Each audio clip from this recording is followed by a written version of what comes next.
अच्छा, just you tell me that which group of animal excrete urea and who for the uric acid?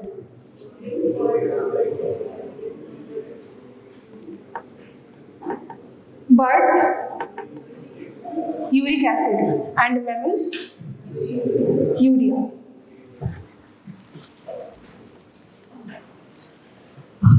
This urea cycle, this will be divided into two parts. Firstly in the mitochondria and thereafter in the cytoplasm. Okay. So urea comes from where? From protein. Protein, no? After catabolism of protein. ठीक है.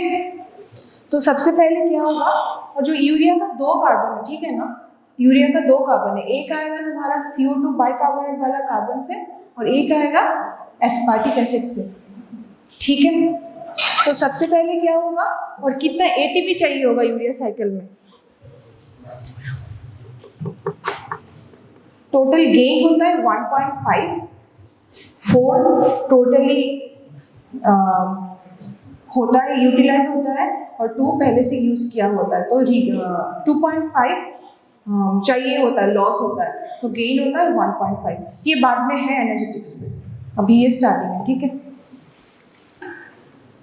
So after the catabolism of protein, the first enzyme will be carbamoyl phosphate synthase 1. This is the enzyme. This is the rate limiting enzyme, or you can say most important enzyme for urea cycle. There is one CPS1, and in the pyrimidine synthesis chapter there will be one CPS2. ये CPS1 और CPS2 का क्या difference है वो देख लेना, वो बहुत ज़्यादा इंपॉर्टेंट है, पूछता है, वासुदेवन पे टेबल है उसका. 2 ATP in the first step it is required, bicarbonate HCO3 and ammonia after catabolism of the protein, ठीक है. और CPS1 का हेल्प लेके क्या होगा, कार्बामोइल फॉस्फेट, और ये जो ATP है दोनों क्या कन्वर्ट हो रहा है, ADP एंड PI में, ठीक है. ये कार्बामोइल फॉस्फेट हुआ, उसके बाद ये साइट्रोलिन पे कन्वर्ट हो जाएगा with the help of ornithine transcarbamoylase. ये जो एंजाइम है, जितने भी एंजाइम है, ये सब बहुत इंपॉर्टेंट है. और यूरिया साइकिल ऐसा साइकिल है, ये यूनिवर्सिटी में बहुत बार पूछा गया है, बहुत बार पूछा गया है, ठीक है. एंजाइम क्या क्या है, ये शॉर्ट फॉर्म से याद रखना नाम, ठीक है. CPS, उसके बाद OTC, उसके बाद ASS, ऐसे, क्योंकि ये यूरिया साइकिल बहुत इंपॉर्टेंट है. कार्बामोइल फॉस्फेट, उसके बाद OTC से कन्वर्ट होकर ये बनेगा साइट्रोलिन. जब साइट्रोलिन बन गया तब ये आ जाएगा बाहर साइटोप्लाज्म में. साइट्रोलिन तक सिर्फ माइटोकॉन्ड्रिया पे रिएक्शन होगा, उसके बाद जब साइट्रोलिन बन गया तब ये साइटोप्लाज्म में आ जाएगा. साइटोप्लाज्म में आने के बाद ASS1 आर्जिनोसक्सिनेट सिंथेज 1. हमेशा ये देखना, जो ऊपर में एंजाइम होगा वो सिंथेज हुआ तो मतलब नेक्स्ट जो होगा वही वो प्रोडक्ट ही होगा. सिंथेज मतलब जो सिंथेसिस करवा रहा है. ये देखो, आर्जिनोसक्सिनेट सिंथेटेस, आर्जिनोसक्सिनेट को जो सिंथेसिस करवा रहा है, सो क्या प्रोडक्ट होगा, आर्जिनोसक्सिनेट, और एक एस्पार्टेट निकल जाएगा. उसके बाद ये आर्जिनोसक्सिनेट लाइएज हमेशा ब्रेक डाउन करता है, सिंथेटेस हमेशा सिंथेसिस करवाता है. ये सब ऐसे याद है. जो लाइएज होगा वो हमेशा तोड़ेगा. अगर कुछ एंजाइम के नाम के बाद लाइएज है तो मतलब वो प्रोडक्ट का ब्रेक डाउन हो रहा है, नया प्रोडक्ट होगा. और कुछ एंजाइम के बाद अगर सिंथेटेस है तो वो मतलब वो प्रोडक्ट बन रहा है. आर्जिनोसक्सिनेट लाइएज, तो फ्यूमानेट निकल जाएगा और ये आर्जिनिन होगा. ये जो फ्यूमानेट है ये कौन सा साइकिल में चाहिए होता है, TCA साइकिल. फ्यूमानेट, मैलेट, ये सब TCA साइकिल का इंटरमीडिएट्स है. तो यहाँ से मतलब ये जो फ्यूमानेट है वो TCA साइकिल में भी जा सकता है. तो यूरिया साइकिल TCA साइकिल के लिए भी इम्पोर्टेंट है, क्योंकि बहुत सारा इंटरमीडिएट है जो यूरिया साइकिल से डायरेक्ट TCA साइकिल पे जाता है. आर्जिनिन बन गया. आर्जिनिन बनने के बाद ये आर्जिनेस जो आर्जिनिन को तोड़ेगा और यूरिया एंड वाटर एक्सक्रीट होता है और ये ऑर्निथिन पे कन्वर्ट होता है. ऑर्निथिन से फिर से ये साइट्रोलिन बन जाएगा OTC के हेल्प से, ठीक है. ये साइकिल को क्रेब्स हेंसलेट साइकिल भी कहता है, उसके बाद ऑर्निथिन साइकिल भी कहता है, क्योंकि ये जो प्रोडक्ट है ऑर्निथिन, इसको पहला प्रोडक्ट माना जाता है, ठीक है, आफ्टर द साइटोप्लाज्म. तब भी हम लोग यहाँ से पढ़ रहे हैं क्योंकि हम लोग प्रोटीन कैटाबॉलिज्म से शुरू कर रहे हैं, but after excreting urea, urea production के बाद ornithine is the first product, तो इसको ऑर्निथिन साइकिल भी बोला जाता है, ठीक है। तो सबसे पहले क्या होगा, यूरिया साइकिल दो जगह में होता, मतलब दो पार्ट में होता है सेल का, माइटोकॉन्ड्रिया में, एक साइटोप्लाज्म में। माइटोकॉन्ड्रिया पे क्या तक होगा, साइट्रोलिन तक होगा, उसके बाद प्रोडक्ट सब साइटोप्लाज्म में आ जाएगा। तो दो कार्बन है यूरिया में, पहला आएगा बाइकार्बोनेट से, दूसरा आएगा एस्पार्टिक एसिड से। सबसे पहले क्या होगा, 2 ATP बाइकार्बोनेट चाहिए उसके लिए, उसके बाद और CPS1 एंजाइम चाहिए। क्या होगा, carbamoyl phosphate, carbamoyl phosphate plus ADP plus PI। उसके बाद क्या होगा, उसके बाद कौन सा एंजाइम है, OTC, साइट्रोलिन, साइट्रोलिन के बाद आर्जिनोसक्सिनेट सिंथेटेस, तो आर्जिनोसक्सिनेट बनाएगा। उसके बाद आर्जिनोसक्सिनेट लाइएज होगा जो इसको ब्रेक डाउन कर देगा। उसके बाद क्या हो रहा है, फ्यूवानेट एक निकल रहा है और आर्जिनिन होगा, फिर आर्जिनिन को तोड़ेगा, तो चाहिए क्या, आर्जिनेज, आर्जिनेज होगा तो एक वाटर मॉलिक्यूल एक्सक्रीट होगा और यूरिया एक्सक्रीट होगा, फिर ऑर्निथिन पे कन्वर्ट हो जाएगा, ठीक है। ये साइकिल बहुत इंपॉर्टेंट है। Step number 1 formation of carbamoyl phosphate होगा, ठीक है। क्या रिएक्शन होता है, बाइकार्बोनेट ATP के साथ कार्बामोइल फॉस्फेट प्रोड्यूस होता है और ADP एंड PI पे कन्वर्ट हो जाता है। एमोनिया, ये एमोनिया भी चाहिए फर्स्ट स्टेप में, ठीक है, जो प्रोटीन कैटाबॉलिज्म का मेन प्रोडक्ट है। Ammonia then displaces ADP and formed carbamate and orthophosphate. Phosphorylation of carbamate by then the second ATP converts into in carbamoyl phosphate.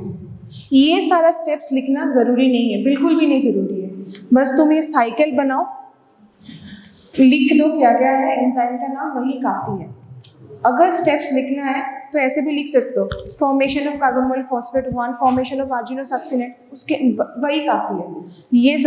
ये सब जो फर्स्ट स्टेप में क्या हो रहा है, सेकंड स्टेप में क्या हो रहा है, ये सब जरूरी नहीं है, बस हम लोग पढ़ाने के लिए बोल रहे हैं, ठीक है। ये CO2 था, पहले एमोनिया था प्रोटीन कैटाबॉलिज्म वाला, और 2 ATP है जो ADP में कन्वर्ट हो रहा है और एक फॉस्फेट में कन्वर्ट हो रहा है, ये कार्बामोइल फॉस्फेट उससे बना है। सेकेंड क्या है, formation of citrulline, the carbamoyl group of carbamoyl phosphate is transferred to ornithine forming the citrulline and orthophosphate. This reaction is catalyzed by ornithine transcarbamylase. Subsequent metabolism of citrulline takes place in the cytosol. साइट्रोलिन तक सिर्फ mitochondria पे रहेगा, साइट्रोलिन बन गया तो बाहर आ जाएगा cytosol पे। एंजाइम क्या जरूरी है, ऑर्निथिन ट्रांसकार्बामोइलेज, ये एंजाइम बहुत ज़्यादा ज़रूरी है, ये अगर किसी पेशेंट में एब्सेंट हुआ तो ये डिजीज़ करेगा, ऑर्निथिन ट्रांसकार्बामोइलेज डिफिशियंसी हो जाता है उसके लिए, ठीक है। Subsequent metabolism will take place in the cytosol, entry of the ornithine into the mitochondria and exit of citrulline from mitochondria involves mitochondrial inner membrane transport system. Mitochondria का जो इनर मेम्ब्रेन है वो ट्रांसपोर्ट सिस्टम की तरह काम करता है। जो ETC वगैरह में होता है ना, वो माइटोकॉन्ड्रिया के इनर मेम्ब्रेन पे होता है। तो माइटोकॉन्ड्रिया का जो इनर मेम्ब्रेन है वो तुम्हारा क्या बोले प्रोडक्ट को ट्रांसपोर्ट करवाता है from the outer membrane to inner membrane. उसके बाद डिफरेंट चार्जेस जैसे लाइक प्रोटीन्स जो नेगेटिव चार्जेस है, उसके बाद सम आयंस वो भी माइटोकॉन्ड्रिया के inner membrane to outer membrane transfer होता है और वो प्रोटीन चार्ज का भी चेंज करवाता है और एक्शन पोटेंशियल भी जनरेट करवाता है। तो माइटोकॉन्ड्रिया के इनर मेम्ब्रेन बहुत ज़रूरी है, सबसे ज़्यादा इंपॉर्टेंट है ETC के लिए, इलेक्ट्रॉन ट्रांसपोर्ट चेन के लिए। This enzyme has no regulatory significance. The remainder of the urea cycle take place in the cytosol. This requires the continuous export of citrulline and the uptake of ornithine across the inner mitochondrial membrane. Main thing क्या है, inner mitochondrial membrane पे ये होता है। After साइट्रोलिन mitochondria पे जब reaction होगा, साइट्रोलिन बन गया तो ये साइटोसोल पे आ जाएगा। और एंजाइम क्या जरूरी है, ऑर्निथिन ट्रांसकार्बामोइलेज, दैट्स ऑल है। तो सबसे पहले क्या बन रहा है, कार्बामोइल फॉस्फेट बन रहा है, CPS1 एंजाइम है। सेकेंडली क्या बन रहा है, साइट्रोलिन बन रहा है, एंजाइम क्या है, OTC। यहाँ तक सिर्फ माइटोकॉन्ड्रिया पे रिएक्शन हो रहा है। थर्ड क्या है, फॉर्मेशन ऑफ आर्जिनोसक्सिनेट। तो एंजाइम क्या होगा, आर्जिनोसक्सिनेट synthetase. Production of arginosuccinate is an energetically expensive process since the ATP is split into AMP and pyrophosphate। मतलब ATP में ट्राइफॉस्फेट है और ये किस पे कन्वर्ट हो रहा है, मोनोफॉस्फेट में। मतलब 2 फॉस्फेट यूज हो रहा है, इसीलिए एनर्जी का खर्चा हो रहा है, एनर्जी इज यूज्ड, तो ये इसको एक्सपेंसिव बोला जाता है इसमें। The pyrophosphate is then cleaved into inorganic phosphate by using pyrophosphatase, so the overall reaction causes 2 equivalent of high energy phosphate per molecule. This reaction requires ATP and involves intermediate formation of citrulli AMP. That means इस reaction पे arginosuccinate production पे 2 ATP का use हो रहा है, ठीक है। मतलब ATP कन्वर्ट होकर AMP, मतलब 2 फॉस्फेट का यूज हो रहा है। और एंजाइम क्या चाहिए, आर्जिनोसक्सिनेट सिंथेसिस। ये रिएक्शन कहाँ पे हो रहा है, ये रिएक्शन साइटोसोल पे हो रहा है। Step number 4, cleavage of argininosuccinate. क्या एंजाइम चाहिए होगा, क्लीवेज मतलब ब्रेक डाउन करवा रहे हैं। आर्जिनोसक्सिनेट लाइस, जो क्लीव करेगा मतलब तोड़ेगा। Cleavage of argininosuccinate catalyzed by arginosuccinate lyase proceeds with the retention of nitrogen in the arginine and release of aspartate in the skeleton as fumarate। अच्छा, ये जो है ये मतलब आर्जिनिन पे भी एक नाइट्रोजन है जो नाइट्रोजन को रख देगा और रिलीज करेगा एज ए एस्पार्टेट। ये एस्पार्टेट भी तुम्हारा TCA साइकिल का इंटरमीडिएट है। एस्पार्टेट, फ्यूमरेट, ये सब TCA साइकिल पे जाता है। Addition of water to the fumarate will forms L-malate and subsequently NAD plus dependent oxidation of malate forms oxaloacetate। ये क्या है, फ्यूमरेट, ये सब फ्यूमरेट मैलेट पे भी कन्वर्ट होता है, फ्यूमरेट ऑक्सालोएसिटेट पे भी कन्वर्ट हो सकता है। ये सब इंटरमीडिएरी कन्वर्टेबल है, सब एक दूसरे में कन्वर्ट हो सकता है। अल्टीमेटली क्या करता है, ये सब TCA साइकिल में ही जाता है। Transamination of oxaloacetate by glutamate aminotransferase then reforms aspartate, carbon skeleton of aspartate fumarate that acts as a carrier of the nitrogen of glutamate into precursor of urea। ये जो ऑक्सलोएसिटेट, फ्यूमरेट, ये सब है, ये सब एक दूसरे में कन्वर्ट होगा और अपने अंदर एक नाइट्रोजन को रखेगा। नाइट्रोजन क्या करेगा, नाइट्रोजन अल्टीमेटली यूरिया जो प्रोडक्शन होगा उसके स्टेप में फिर फर्स्ट स्टेप में आएगा।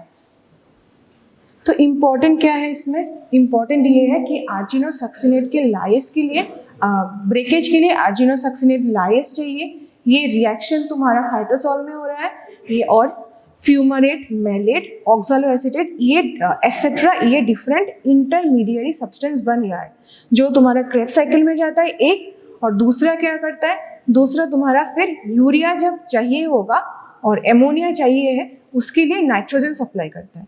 इंपॉर्टेंट क्या है, नाइट्रोजन सप्लाई कर रहा है और तुम्हारा TCA साइकिल का इंटरमीडिएट्स दे रहा है बस। और साइकिल कहाँ पे हो रहा है, साइकिल साइटोसोल में हो रहा है। एंजाइम क्या चाहिए, आर्जिनोसक्सिनेट लाइस। ये सब जो बोला गया है, ग्लूटामेट, L-malate, ऑक्सालोएसिटेट, इसका एक ही लाइन है, ये TCA साइकिल का इंटरमीडिएट्स है। दूसरा क्या है, जो NH3 है उस पर एक नाइट्रोजन है, वो नाइट्रोजन एक से दूसरे में जा रहा है, दूसरे में तीसरे में जा रहा है। अल्टीमेटली ये जो फर्स्ट स्टेप आएगा कार्बोमाइल फॉस्फेट सिंथेसिस में, फिर वहाँ पे आएगा, वही बात है। तो नाइट्रोजन बस एक से दूसरे में जा रहा है, दूसरे से उसके घर पे जा रहा है, तो ताकि फर्स्ट स्टेप में वो फिर से आ पाए, दैट्स ऑल। ये एक चेन की तरह काम कर रहा है। फ्यूमरेट से मैलेट होगा, मैलेट से ऑक्सालोएसिटेट होगा, ऑक्सालोएसिटेट से एस्पार्टेट होगा। ट्रांसएमाइनेशन ये हो सकता है, फ्यूमरेट से मैलेट होगा, फ्यूमरेस चाहिए होगा, डीहाइड्रोजिनेस एंजाइम चाहिए होता है, ये सब इंटरमीडिएट प्रोडक्शन के लिए। In each case, fumarate is formed as a byproduct. Fumarate is not transported by mitochondria, so this requires the presence of cytosolic fumarase to form malate. Next आया cleavage of arginine. Hydrolytic cleavage होता है। Hydrolytic cleavage मतलब water से breakdown होता है।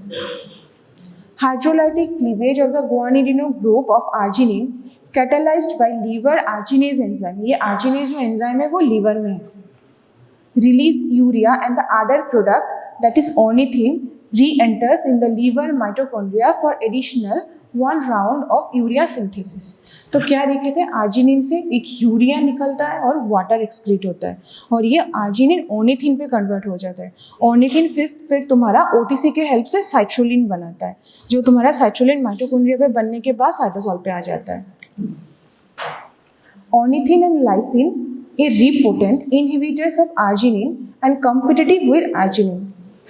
Arginine अगर body में बहुत बढ़ा हुआ है, ठीक है, और ऑर्निथिन अगर बहुत बढ़ा हुआ है, आर्जिनिन से ऑर्निथिन बन रहा है, मान लो कि ऑर्निथिन का लेवल बॉडी में बहुत ज़्यादा है, तो ऑर्निथिन ऑलरेडी अगर बॉडी में बहुत ज़्यादा है तो फिर आर्जिनिन से ऑर्निथिन नहीं बनेगा। बॉडी को क्या समझ में आएगा कि ऑर्निथिन ऑलरेडी है, मैं फिर से क्यों बनाऊँ, सब कुछ एक बैलेंस में चल रहा है ना, तो ऑर्निथिन नहीं बनेगा। और ऑर्निथिन कब ज़्यादा हो सकता है, ऑर्निथिन कब ज़्यादा हो सकता है, अगर जो ऑर्निथिन ट्रांस कार्बोमाइलेज एंजाइम है उसका अगर डिफिशियंसी हो। अगर ओटीसी का डिफिशियंसी है तो ऑर्निथिन से वो तुम्हारा साइट्रोलिन पे कन्वर्ट नहीं हो सकता है। साइट्रोलिन पे अगर कन्वर्ट नहीं होगा that means OTC enzyme absent है। ओटीसी एंजाइम एब्सेंट है तो मतलब ऑर्निथिन बहुत ज़्यादा है। अगर ऑर्निथिन बहुत ज़्यादा है तो आर्जिनिन फिर ऑर्निथिन पे कन्वर्ट नहीं होगा। ठीक है, ठीक है।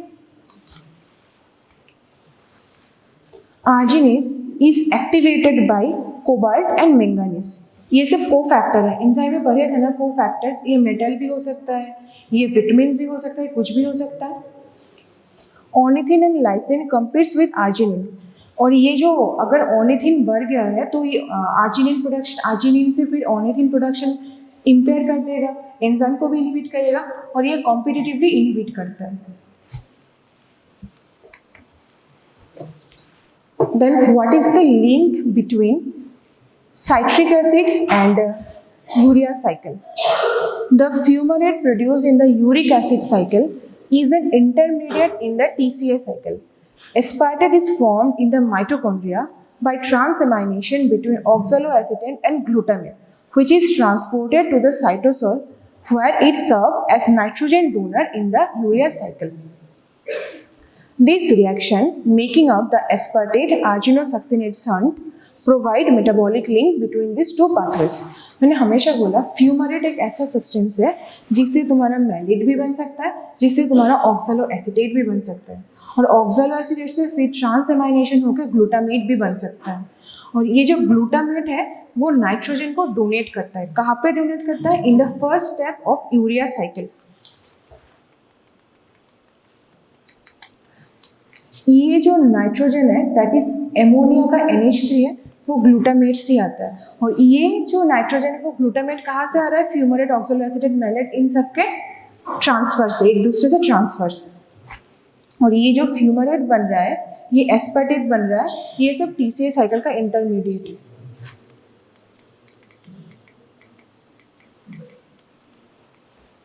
Aspartate is formed in the mitochondria by transamination. It will convert into oxaloacetate and glutamate, which is then transported to cytosol, where it will serve the nitrogen donor to the urea cycle.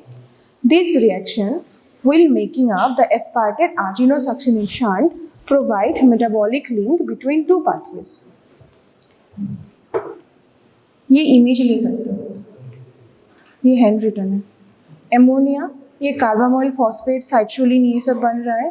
और ये जो intermediate है वो तुम्हारा TCA cycle, alpha ketoglutarate, glutamate, ये सब कैसे बना है। अब disorders of urea cycle. Disorders मतलब वही एंजाइम जो था वो सब अगर डिफिशिएंट हुआ तो यूरिया साइकिल हैम्पर होगा या फिर बॉडी में एमोनिया का प्रोडक्शन बहुत बढ़ जाएगा। एमोनिया टॉक्सिसिटी में क्या हो जाता है? एमोनिया ब्लड ब्रेन बैरियर को क्रॉस कर पाता है। ब्लड ब्रेन बैरियर को क्रॉस कर गया तो ये फॉर्मेशन ऑफ ग्लूटामेट करता है। ग्लूटामेट अल्फा कीटो ग्लूटारेट पे कन्वर्ट हो सकता है। कीटोन बॉडी अगर बॉडी में ज़्यादा यूज़ हुआ तो इसका यूटिलाइजेशन बढ़ जाएगा और बॉडी में उसका लेवल कम हो जाएगा, जो तुम्हारा TCA साइकिल का एक इंटरमीडिएट है, अल्फा कीटो ग्लूटारेट। उसके बाद decrease level of empire TCA cycle, अगर टीसीए साइकिल का इंटरमीडिएट्स कम हो गया तो टीसीए साइकिल भी कम हो जाएगा and decrease of ATP production. Hyper ammonia पे क्या क्या सिम्टम्स होता है? हाइपर एमोनीमिया कहाँ पे होता है? सबसे पहले लीवर डिजीज में, सबसे ज़्यादा लीवर डिजीज, किडनी डिजीज, इन सब में होता है। और फेमिलियल होता है हाइपर एमोनीमिया जो इनहेरिटेड है, बच्चों में देखा जाता है। क्या हो सकता है? डिहाइड्रेशन, लेथर्जी, रेस्पिरेशन बन जाएगा, मसल स्ट्रेंथ कम हो जाएगा एंड बेबीज को क्या हो जाएगा? लार्ज फॉन्टानिल्स। जो फॉन्टानिल्स है ना, एंटीरियर एंड पोस्टीरियर फॉन्टानिल्स बनाया गया है। यहाँ पे एक फॉन्टानिल एंटीरियर एंड पीछे होता है पोस्टीरियर। ये फॉन्टानिल्स बच्चों में खुला, जो स्कल बोन है ना, वो बच्चों में आफ्टर 1 ईयर और 1.5 ईयर के वो टोटली क्लोज होता है। अगर वो नहीं हुआ, मतलब हाइपर एमोनीमिया रहा, तो ये टाइम पे क्लोज नहीं होता, ये नरम ही रहता है, स्कल बोन सही से क्लोज नहीं हो पाता है। ये हाइपर एमोनिया का एक सिम्टम है। हेपाटिक कोमा, ये एक्वायर्ड हाइपर एमोनीमिया का केस है। In disease of the liver, hepatic failure can finally lead to hepatic coma and death. Hyperammonaemia is characteristic features of liver failure. This condition is also known as portal systemic encephalopathy. अगर liver खराब हुआ, liver से अगर ammonia ज़्यादा produce हुआ या फिर urea cycle नहीं हो पाया, तो वो एमोनिया बढ़ जाएगा और वो ब्लड ब्रेन बैरियर को क्रॉस कर देगा। ब्लड ब्रेन बैरियर को एमोनिया ने क्रॉस किया तो पेशेंट को कोमा हो जाएगा, डेथ भी हो सकता है, जिसको एनसेफेलोपैथी कहते हैं। Normally, the ammonia and other toxic compounds produced by the intestinal bacterial metabolism are transported to liver by portal circulation and detoxified by the liver. But when there is portal systemic shunting of the blood, the toxin bypass the liver and their concentration in the systemic circulation rises. ये table बहुत ज़्यादा important है, बहुत ज़्यादा। Hyperemonemia type 1, type 2 citrullinemia, arginosuccinic aciduria and arginemia. ये याद रखो, आर्जिनिनेमिया मतलब आर्जिनिन बॉडी में बहुत बढ़ गया है। क्यों बढ़ सकता है? अगर आर्जिनिन को तोड़ने वाला एंजाइम एब्सेंट हो, मतलब आर्जिनेज एब्सेंट होगा। सेम आर्जिनोसक्सिनिक एसिडुरिया, मतलब आर्जिनोसक्सिनेट इतना बढ़ गया है वो यूरिन में पास हो रहा है, एसिडुरिया। तो क्यों बढ़ सकता है? जो आर्जिनोसक्सिनेट को लाइस कर रहा है, मतलब ब्रेक डाउन कर रहा है, वो एंजाइम एब्सेंट है। हाइपर, और दूसरा क्या है? एक हो सकता है CPS1 एंजाइम। CPS1 का क्या काम था? सबसे पहले वो CO2 बाइकार्बोनेट और NH3 एमोनिया के साथ मिलकर वो कार्बामोइल फॉस्फेट बना रहा था। अगर CPS1 के हेल्प से, अगर CPS एंजाइम ही नहीं है तो मतलब बॉडी में एमोनिया बहुत बढ़ जाएगा, क्योंकि एमोनिया जो था वो CPS1 के हेल्प से ही तो कार्बामोइल फॉस्फेट बन गया था। अगर CPS1 एंजाइम ही नहीं है तो ये कार्बामोइल फॉस्फेट नहीं बन सकता है, तो एमोनिया बढ़ जाएगा। इसको हाइपर एमोनीमिया टाइप 1 कहा जाता है। और सेकेंड है OTC का डेफिशिएंसी, जो मोस्ट कॉमन है। ओरोटिक एसिड इस पर प्रोड्यूस होता है, यूरिन पे पास होता है और प्रोडक्ट्स का एक्यूमुलेट होता है, यूरिया होता है दोनों में, उस पर साइट्रोलिन, उस पर आर्जिनोसक्सिनेट और उस पर आर्जिनिन। सिम्टम्स लगभग सबके सेम है। कैसे याद रखोगे? प्रोटीन का सिम्टम्स लगभग सेम होता है। लीवर फेलियर होगा, एमोनिया बहुत बढ़ जाएगा तो पेशेंट को कोमा होगा, पेशेंट का एनसेफेलोपैथी होगा, ठीक है, ये सब सेम है। ब्लड ब्रेन बैरियर को क्रॉस कर देता है। और एसिड्यूरिया अगर कुछ रहा नाम के बाद, मतलब वही कंपाउंड यूरिन पे पास हो रहा है, यूरिया अगर लास्ट में रहा तो।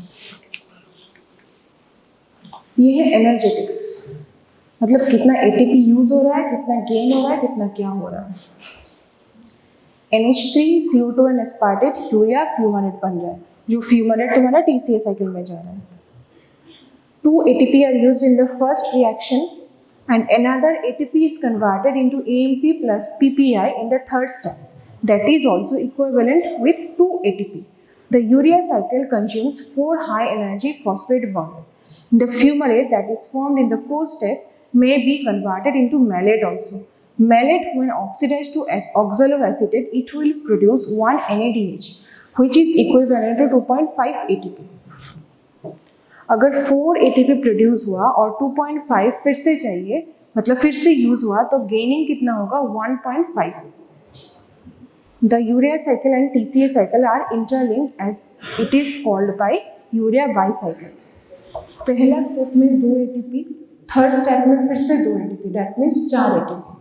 और फ्यूमारेट से मैलेट, ऑक्सलोएसिटेट, ये सब जो कन्वर्ट होता है, फिर से एक NADH प्रोड्यूस होता है. एक NADH 2.5 ATP के इक्वल है, तो टोटल गेन होगा 4 - 2.5, दैट इज 1.5. ठीक है.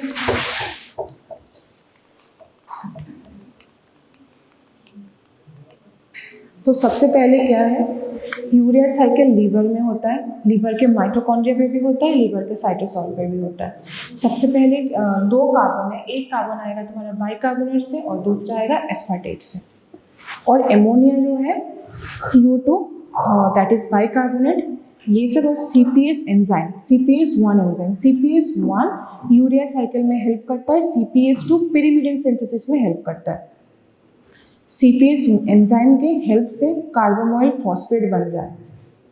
उसके बाद ऑर्निथिन से OTC के एंजाइम की हेल्प से साइट्रोलिन बन रहा है. जब साइट्रोलिन बन गया, सारा प्रोडक्ट साइटोसॉल पे आ जाएगा. फिर साइट्रोलिन से आर्जिनोसक्सिनेट बनेगा, एंजाइम होगा आर्जिनोसक्सिनेट सिंथेटिस. आर्जिनोसक्सिनेट से तुम्हारा बनेगा आर्जिनिन, आर्जिनोसक्सिनेट लाइस. फिर आर्जिनिन को ब्रेक डाउन करवाएगा आर्जिनेस. आर्जिनेज आएगा तो यूरिया एंड H2O बाहर आएगा और ये फिर कन्वर्ट हो जाएगा ऑर्निथिन. ये स्टेप में जो आर्जिनोसक्सिनेट लाइस अगर एब्सेंट है तो पेशेंट की बॉडी में क्या बढ़ जाएगा? आर्जिनोसक्सिनेट बढ़ जाएगा. देखो, आर्जिनोसक्सिनेट लाइस अगर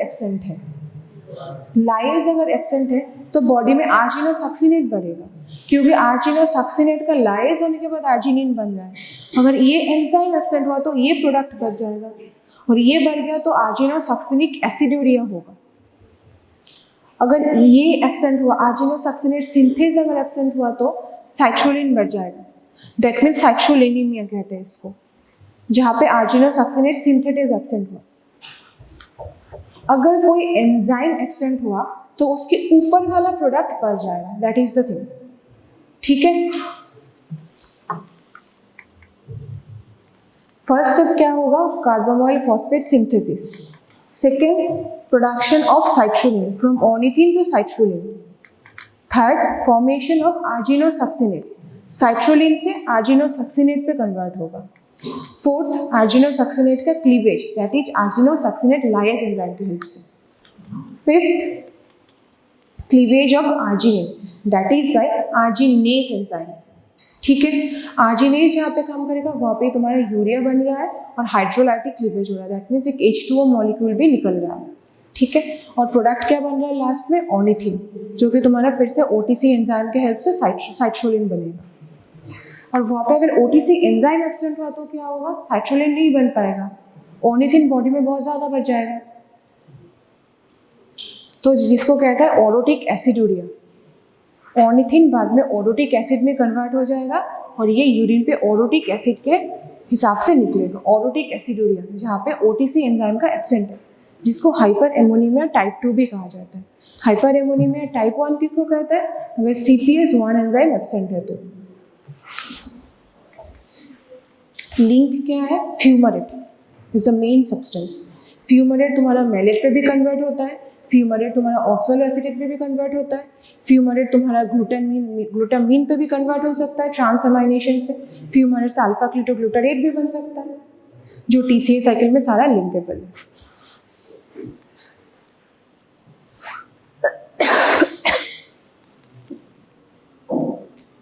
डिसऑर्डर्स क्या होगा? मतलब एमोनिया से यूरिया नहीं बन पाएगा, तो एमोनिया से यूरिया नहीं बन पाया तो एमोनिया का लेवल बहुत बढ़ जाएगा. एमोनिया का टॉक्सिसिटी होगा बॉडी में. एमोनिया टॉक्सिसिटी मतलब ब्लड ब्रेन बैरियर को क्रॉस कर देगा, ग्लूटामेट फॉर्म करेगा, ग्लूटामेट से अल्फा क्लीटोग्लूटारेट होगा, जो कि तुम्हारा TCA साइकिल का बहुत ही इंपॉर्टेंट सब्सटेंस है। और अल्फा कीटोग्लूटाराइड का लेवल अगर कम हो गया, TCA साइकिल भी कम हो जाएगा। TCA साइकिल बॉडी में ATP जनरेट करता है। हाइपर एमोनीमिया कहाँ पे होता है? अगर इनहेरिटेड केसेस हुआ, और नहीं तो लीवर डिजीज में सबसे इम्पोर्टेंट है, और किडनी डिजीज में।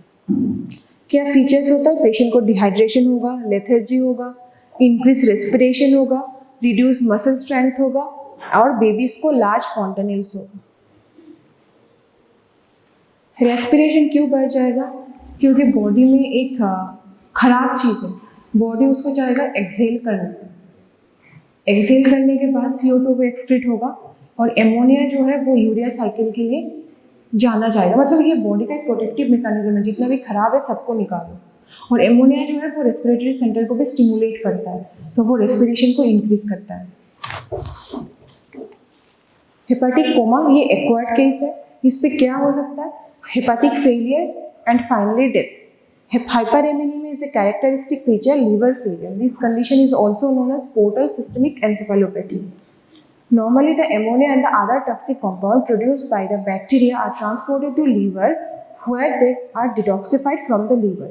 But when the portal systemic shunting of the blood, the toxin bypasses the liver and their concentration in the circulation increases. अगर लीवर खराब हुआ तो जो खराब सब्सटेंस है लीवर से सारा मेटाबॉलिज्म होकर बाहर चला जाता है, वो बाहर नहीं जाके सर्कुलेशन पे घूमता रहता है, और बॉडी में ब्लड में उसका जो कंसंट्रेशन है उसको बढ़ा देता है। डिसऑर्डर्स क्या है? हाइपरएमोनीमिया टाइप 2, टाइप 3। साइट्रोलिनीमिया मतलब साइट्रोलिन बहुत ज़्यादा बढ़ा हुआ होगा। आर्जिनोसक्सिनिक एसिडूरिया दैट मीन्स आर्जिनोसक्सिनेट बढ़ा हुआ होगा। आर्जिनिनेमिया दैट मीन्स आर्जिनिन बढ़ा हुआ होगा। और एंजाइम क्या है? आर्जिनिनेमिया दैट मीन्स आर्जिनिन बढ़ गया है, मतलब आर्जिनेज वाला एंजाइम नहीं था, आर्जिनिन को तोड़ने वाला कोई नहीं था।